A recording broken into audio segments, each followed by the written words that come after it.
Israeli ஆக்கிரமிப்பு ராணுவத்தினை பொளந்து கட்டும் Hezbollah ராணுவத்தினரும் ஹிஸ்புல்லாவினுடைய ட்ரோன்களை கண்டு தெரித்து ஓடும் இஸ்ரேலி ஆக்கிரமிப்பு சிப்பாய்களும் தொடர்ச்சியாக சுட்டு வீழ்த்தப்பட்டு வரக்கூடிய இஸ்ரேலி ஆக்கிரமிப்பு ட்ரோன்களும் அளிக்கப்பட்டு வரும் போர் வாகனங்களும் ஹெர்மூஸ் ஜலசந்தி பிரதேசத்திலே இருக்கக்கூடிய கடலடி டிஜிட்டல் கேபிள்களை ஈரான் கைப்பற்றப் போகின்றதா? முக்கியத்துவம் வாய்ந்த இந்த கேபிள்களை ஈரானிய ராணுவத்தினர் அவர்களுடைய கட்டுப்பாட்டுக்கு கீழால் கொண்டு வரப்போகின்றார்களா?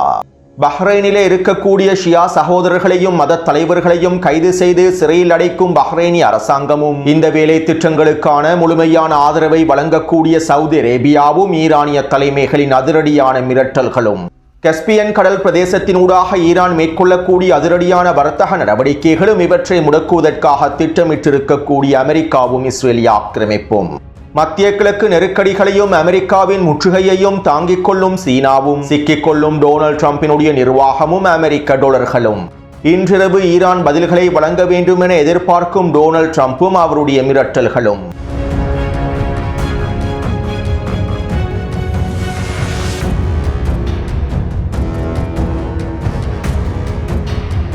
இது ஈரான் அப்டேட்டின் 138வது காணொளியாகும். இன்று மாலை வெளியிட்ட காணொளியை பார்வையிடாதவர்கள் கீழே இருக்கக்கூடிய லிங்கினை பயன்படுத்தி பார்வையிடுங்கள். வெனிசுவேலாவினுடைய ஜனாதிபதியான நிக்கோலஸ் மதுரோவை அமெரிக்கா கடத்திச் சென்றதற்கு பின்பு துணை ஜனாதிபதியாக இருக்கக்கூடிய டெல்சி ரோட்ரிகஸ் ஜனாதிபதியாக பதவியேற்றார். மேலும் அவர் ஆரம்பத்தில் அமெரிக்காவினுடைய நிபந்தனைகளுக்கு கட்டுப்படுவதில்லை என்றே அறிவித்திருந்தார். இருப்பினும் ஜனாதிபதியாக பதவியேற்ற டெல்சி ரோட்ரிகஸ் அமெரிக்காவிடம் முழுமையாக சரணடைந்து விட்டார். அமெரிக்காவினுடைய நிபந்தனைகளை ஏற்றுக்கொள்ளாவிட்டால் அமெரிக்கா ஆட்சி மாற்றத்தை ஏற்படுத்தும். நிக்கோலஸ் மதுரோவினுடைய கட்சியினர் ஆட்சியை இழப்பதற்கும் தயாராக இல்லை. இதனால் எதிர்க்கட்சியிடம் ஆட்சியை ஒப்படைப்பதற்கு பதிலாக அமெரிக்காவின் நிபந்தனைகளை முழுமையாக ஏற்று ஆட்சியில் தொடர்வதனையே நிக்கோலஸ் மதுரோவினுடைய கட்சியினர் தேர்ந்தெடுத்தார்கள். இதற்கமைவாகவே டொனால்ட் ட்ரம்பும் அவருடைய நிர்வாகமும் ஜனாதிபதியாக பதவியேற்ற டெல்சி ரோட்ரிகஸை பயன்படுத்தி வெனிசுவேலாவில் இருக்கக்கூடிய அனைத்து எண்ணெய் வளங்களை கைப்பற்றுவதற்கான கனிம வளங்களை கைப்பற்றுவதற்கான வேலை திட்டங்களை முன்னெடுத்தது. இதற்கமைவாக அமெரிக்கா தற்போது வெனிசுவேலாவினுடைய எண்ணெய்களையும் பெற்றுக் கொள்கின்றது.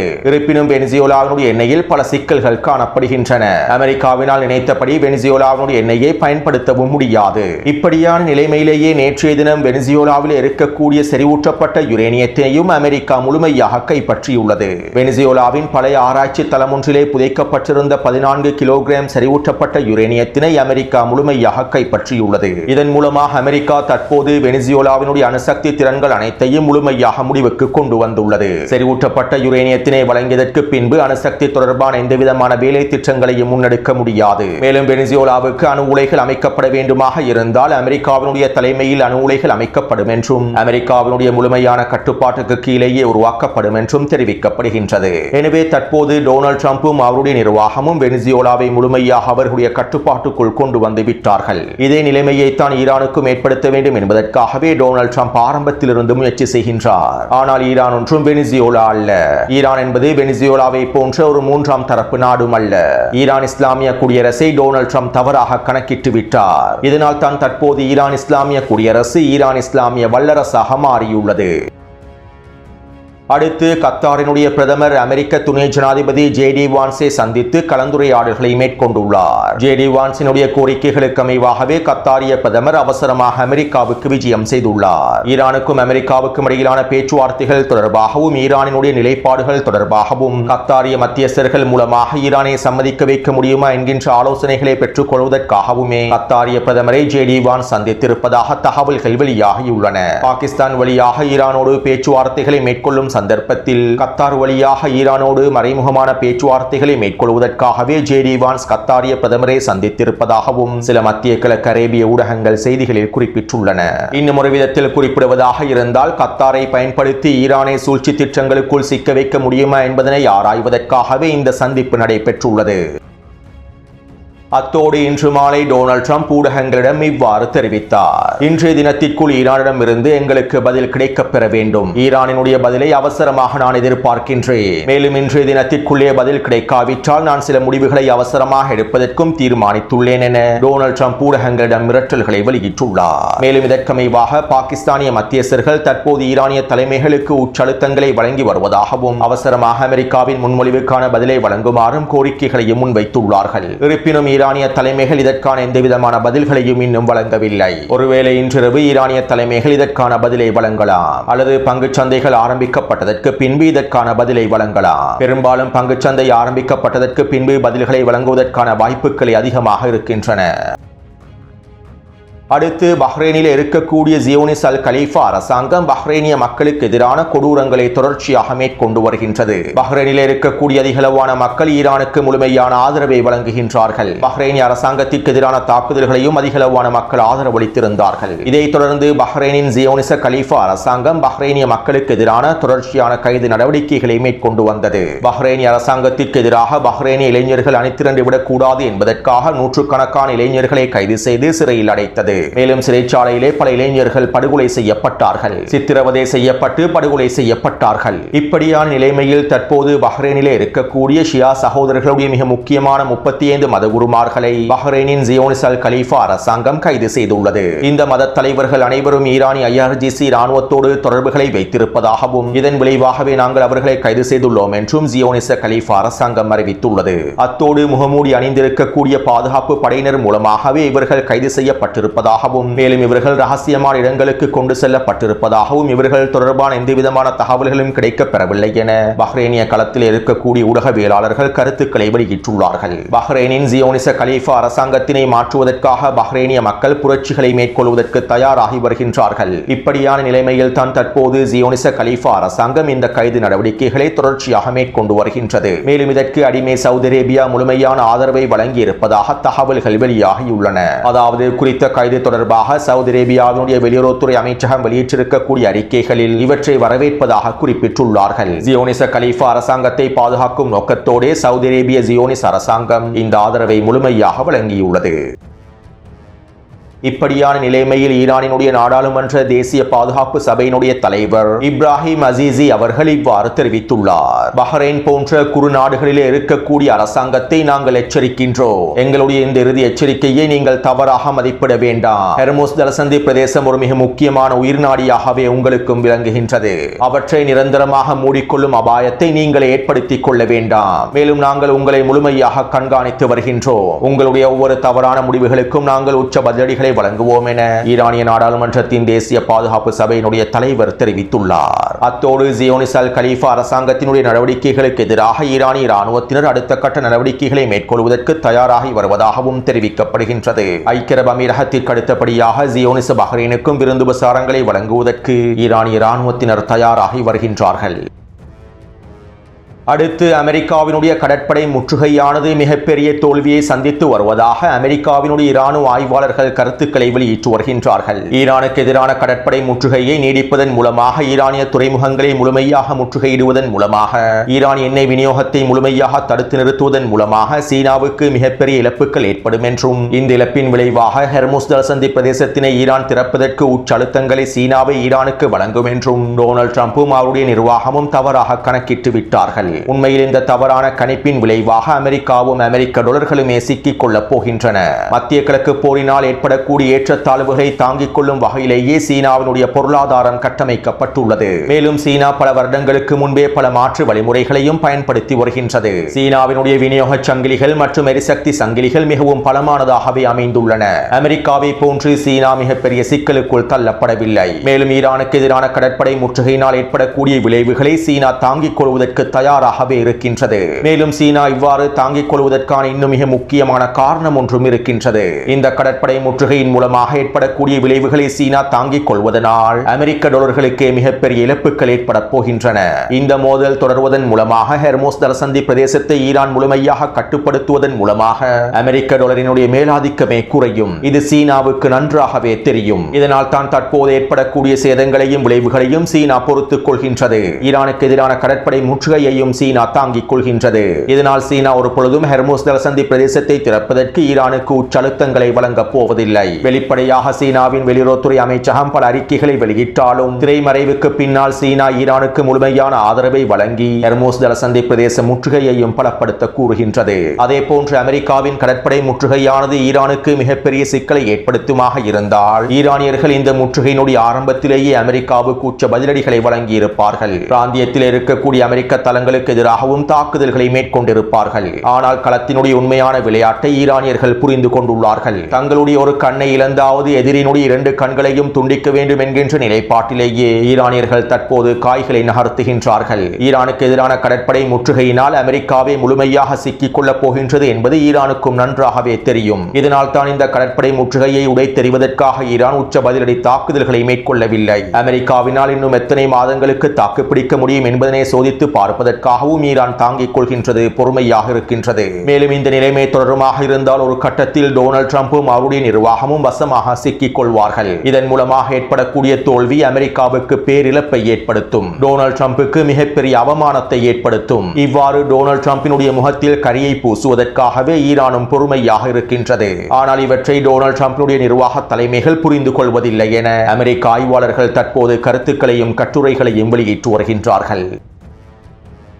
அடுத்து ஈரான் ஹெர்முஸ் ஜலசந்தி பிரதேசத்தினை முழுமையாக இழுத்து மூடிவிட்டு ஈரானுக்கும் ரஷ்யாவுக்கும் இடையிலே இருக்கக்கூடிய கஸ்பியன் கடல் பிரதேசத்தினை முழுமையாக மூலோபாய வழித்தடமாக பயன்படுத்துகின்றது. கடந்த 2 மாதத்திற்குள் மாத்திரம் கஸ்பியன் கடல் பிரதேசத்தை பயன்படுத்தி ஈரான் ரஷ்யா வழியாக பல வர்த்தக நடவடிக்கைகளை மேற்கொள்கின்றது. கஸ்பியன் கடல் பிரதேசத்தின் ஊடாக ஈரான் பல மூலோபாய வர்த்தகங்களை மேற்கொள்கின்றது. ஈரானுக்கும் ரஷ்யாவுக்கும் இடையிலான எரிசக்தி பரிமாற்றங்களும் யாருக்கும் தெரியாமல் கஸ்பியன் கடல் பிரதேசத்தினூடாக மேற்கொள்ளப்படுகின்றன. ஆயுத பரிமாற்றத்தையும் இரு நாடுகளும் மேற்கொள்கின்றார்கள். ஹெர்முஸ் ஜலசந்தி பிரதேசத்தினை ஈரான் இழுத்து முடிவிட்டு ஏனைய அனைத்து வழிமுறைகளையும் பயன்படுத்துகின்றது. இதனால் தற்போது கஸ்பியன் கடல் பிரதேசத்திலே ஈரானும் ரஷ்யாவும் மேற்கொள்ளக்கூடிய வர்த்தகங்களையும் ஆயுத பரிமாற்றங்களையும் முடிவுக்கு கொண்டு வருவதற்காக டொனால்ட் ட்ரம்பினுடைய நிர்வாகம் அடுத்த கட்ட முடிவுகளை எடுக்கப் போவதாக அமெரிக்க ஊடகங்கள் செய்திகளில் குறிப்பிட்டுள்ளன. ஈரானுக்கு உச்சழுத்தங்களை வழங்கும் நோக்கத்தோடு கஸ்பியன் கடல் பிரதேசத்திலும் அமெரிக்கா முற்றுகைகளை ஆரம்பிப்பதற்கான வாய்ப்புகள் இருப்பதாகவும் தெரிவிக்கப்படுகின்றது. ஒருவேளை அமெரிக்கா கஸ்பியன் கடல் பிரதேசத்திலும் முற்றுகையை ஆரம்பித்தால் ஹெர்முஸ் ஜலசந்தி பிரதேசத்தை விட அமெரிக்காவுக்கு மிகப்பெரிய இழப்புகளையும் ஐரோப்பாவுக்கு அதைவிட மிகப்பெரிய இழப்புகளையும் ஏற்படுத்திவிடும். சுருக்கமாக குறிப்பிடுவதாக இருந்தால் டொனால்ட் ட்ரம்பினுடைய நிர்வாகம் டொனால்ட் ட்ரம்பினுடைய முட்டாள்தனமான முடிவுகளினால் வசமாக சிக்கிக் கொண்டுள்ளது. ஈரானுக்கு எதிராக எந்தவிதமான அழுத்தத்தையும் பலமாக வழங்க முடியாத நிலைமைக்கு தள்ளப்பட்டுள்ளார்கள். எதை செய்தாலும் அதற்கு மாற்றீடாக ஈரான் இன்னும் ஒன்றை செய்கின்றது. இதனால் என்ன செய்வதென்று தெரியாமல் தற்போது சிக்கி தவிக்கின்றார்கள். உண்மையிலேயே டொனால்ட் ட்ரம்பினுடைய நிர்வாகத்தின் இந்த நிலைமையை நினைத்தால் சிரிப்பாகவே இருக்கின்றது. அடுத்து 99% சர்வதேச இணையதள தொடர்புகளும் $10 டிரில்லியன் பெறுமதியுடைய தினசரி நிதி பரிவர்த்தனைகளும் கடலுக்கடியால் செல்லக்கூடிய கேபிள்களிலேயே தங்கியுள்ளன. இவை உலகளாவிய தகவல் தொடர்புகளுக்கும் பல தொழில்நுட்ப நிறுவனங்களுக்கும் மிக முக்கியமான அடித்தளமாக காணப்படுகின்றது. இதற்கமைவாக ஹெர்முஸ் ஜலசந்தி பிரதேசத்தின் வழியாக 7 கடலடி கேபிள்கள் செல்கின்றன. இந்த 7 கடலடி கேபிள்களும் ஹெர்முஸ் ஜலசந்தி பிரதேசத்தினுடைய ஈரானிய கட்டுப்பாட்டு பகுதிகளின் ஊடாகவே செல்கின்றது. இந்த கேபிள்கள் அனைத்தும் ஐரோப்பாவையும் மத்திய கிழக்கு ஆசியாவையும் இணைக்கக்கூடிய மிக முக்கியமான கேபிள்களாகவே காணப்படுகின்றன.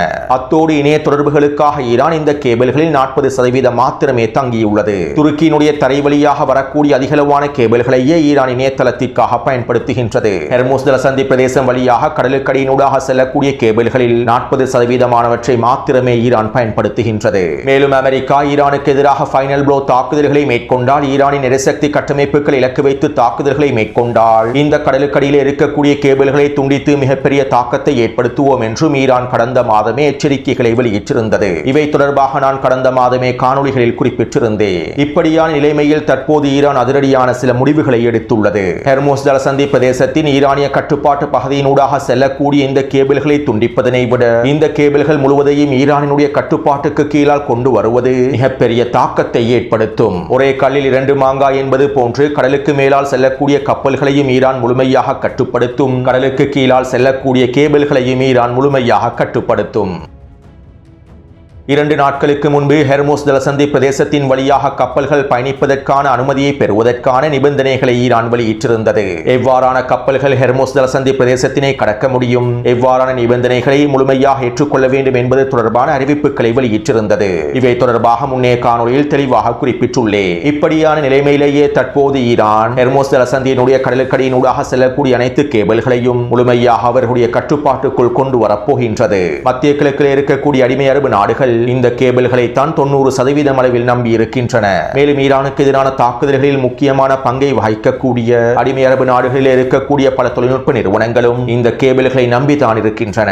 எனவே தற்போது ஹெர்முஸ் ஜலசந்தியினுடைய கடலுக்கடியினால் செல்லக்கூடிய கேபிள்களை பயன்படுத்துவதற்கான கட்டணங்களையும் ஈரான் அறவிடப் போகின்றது. அது மட்டுமல்லாமல் கப்பல்கள் பயணிப்பதற்கு எவ்வாறான நிபந்தனைகளை ஈரான் ஹெர்முஸ் ஜலசந்தி பிரதேசத்தில் விதித்திருக்கின்றதோ அதே போன்று இந்த கேபிள்களை பயன்படுத்துவதற்கான நிபந்தனைகளையும் ஈரான் விதிக்கப் போகின்றது.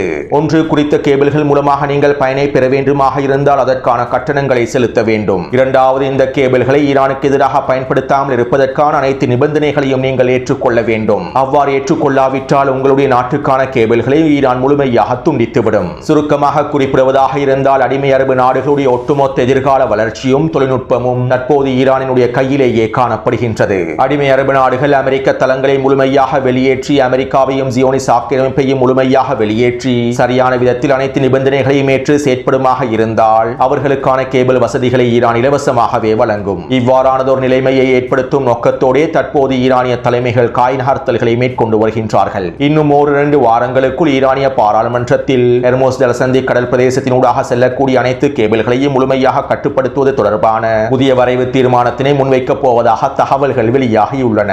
எனவே தற்போது ஈரான் இஸ்லாமிய குடியரசு அல்ல, ஈரான் இஸ்லாமிய வல்லரசாகும். ஈரான் இஸ்லாமிய வல்லரசு எவ்வாறு நடந்து கொள்ள வேண்டுமோ அதே போன்றே தற்போது ஈரான் இஸ்லாமிய வல்லரசு நடந்து கொள்கின்றது. உண்மையிலேயே ஈரான் இஸ்லாமிய வல்லரசினுடைய இந்த ஆட்டம் அனைவரையும் வியக்க வைக்கின்றது.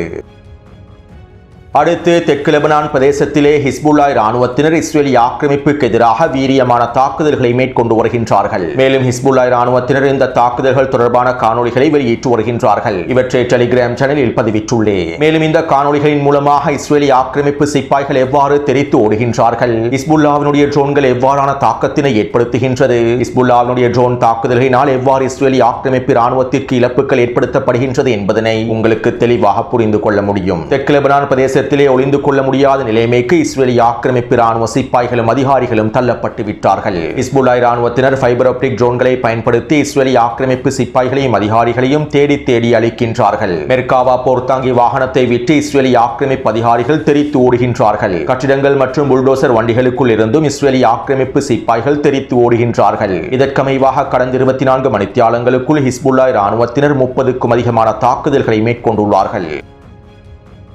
தெற்கு லெபனானினுடைய தைபே பிரதேசத்திலே 5 தாக்குதல்களை மேற்கொண்டுள்ளார்கள். இந்த 5 தாக்குதல்களில் 3 மெர்காவா போர்த்தங்கி வாகனங்களும் 2 ஜீப் வண்டிகளும் 1 புல்டோசர் வண்டியும் அளிக்கப்பட்டுள்ளன. மேலும் குறித்த போர் வாகனங்களுக்குள் இருக்கக்கூடிய 30க்கும் அதிகமான இஸ்ரேலிய ஆக்கிரமிப்பு சிப்பாய்கள் கொல்லப்பட்டும் படுகாயங்களுக்கும் உள்ளாக்கப்பட்டுள்ளார்கள். நேற்றிரவு ஹிஸ்புல்லாவினுடைய ரத்வான் படைப்பிரிவினர் தைபே பிரதேசத்திற்குள் நுழைந்தே இந்த தாக்குதல்களை வீரியமாக மேற்கொண்டுள்ளார்கள். இதேபோன்று நள்ளிரவு வேளையில் பயாதா பிரதேசத்திலே 2 மெர்காவா போர்த்தங்கி வாகனங்களை குறிவைத்து மேலும் 4 குடியிருப்பு கட்டிடங்களுக்குள்ளே பதுங்கியிருக்கக்கூடிய இஸ்ரேலிய ஆக்கிரமிப்பு சிப்பாய்களை பொறிவைத்து தாக்கியுள்ளார்கள். இவர்களை மீட்பதற்காக வருகை தந்த ஹெலிகாப்டர்களையும் மீட்பு படைகளையும் இலக்கு வைத்து ட்ரோன் தாக்குதல்களையும் கவசதெடுப்பு ஏவுகணை தாக்குதல்களையும் மேற்கொண்டுள்ளார்கள். இந்த தாக்குதலிலும் 20க்கும் அதிகமான சிப்பாய்கள் கொல்லப்பட்டும் படுகாயங்களுக்கும் உள்ளாக்கப்பட்டுள்ளார்கள். மேலும் இந்த இழப்புகளை இஸ்ரேலிய ஆக்கிரமிப்பு ராணுவம் முழுமையாக மூடி மறைத்து வருகின்றது. அதே போன்று இன்று அதிகாலை பின்ஜபில் பிரதேசத்திலே நிலை கொண்டிருக்கக்கூடிய இஸ்ரேலிய ஆக்கிரமிப்பு ராணுவத்திற்கு எதிராக கிட்டத்தட்ட 6க்கும் அதிகமான ட்ரோன்களை களமிறக்கி இஸ்ரேலிய ஆக்கிரமிப்பு சிப்பாய்களை துரத்தி தாக்கியுள்ளார்கள். இந்த தாக்குதலிலும் பல சிப்பாய்கள் கொல்லப்பட்டும் படுகாயங்களுக்கும் உள்ளாக்கப்பட்டுள்ளார்கள். அத்தோடு இன்று காலையிலிருந்து இஸ்ரேலிய ஆக்கிரமிப்பின் வடக்கு பிரதேசத்திற்குள்ளும் ஹிஸ்புல்லா இராணுவத்தினர் ட்ரோன் தாக்குதல்களை அதிகப்படுத்தியுள்ளார்கள்.